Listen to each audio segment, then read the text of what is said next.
Chairman Curler and directors and student representative Davidson, thanks for listening to our testimony tonight. I'm Scott Bailey with Community and Parents for Public Schools, commonly known as CPPS. I'm here tonight to comment on the most current developments at Lincoln and how they reflect on the implementation of the construction bond to date. You may know that CPPS requested and the district agreed to retain an independent contractor to evaluate the public processes at Roosevelt, Franklin, and Fabian. We wanted independent documentation of the lessons that could be learned from those processes, and we're delighted to partner with PPS on this project.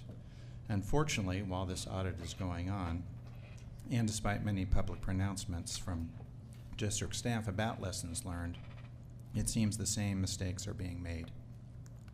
Take, for example, what's on the agenda tonight. As someone who worked hard to get the bond passed, I would like to be up here waving a pom-pom saying, "Way to go, team." But instead, I'm kind of smacking my head again. District staff could have and should have been working closely with the Lincoln community, keeping them in the loop about the timing of the PSU MOU and the Eco Northwest study. Instead, the community was bluntly told not to talk with PSU, and the Eco Northwest study was shrouded in secrecy. We could be up here celebrating another collaborative step forward, and instead we on the community side woke up the other day trying to make heads or tails about what looked like a piece of master planning done without the community's input. Poor communication leads to mistrust and alienation, of which we have a surplus. Good communication and collaboration builds trust and a sense of ownership on the public in our schools.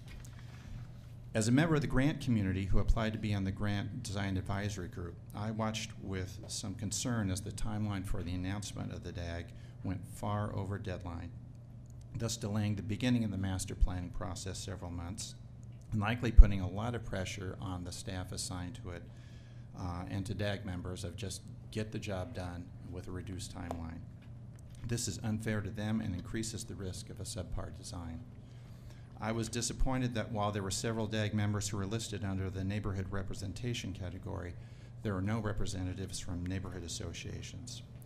Further, it was stated in the charter for the DAG that the Grant Alumni Association would have a representative on the DAG. Yet the representative that the association forwarded to the district, who happened to be me, was not selected. And it's not about me being on the DAG. I'm fine not being on the DAG. But what I'm criticizing is a selection process that didn't have the integrity to stick by what it said.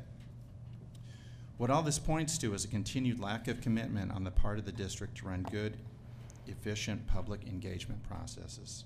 Instead, we find that fundamental decisions, like the decision whether to modernize an existing building or demolish it and start from scratch, have already been made before the process starts.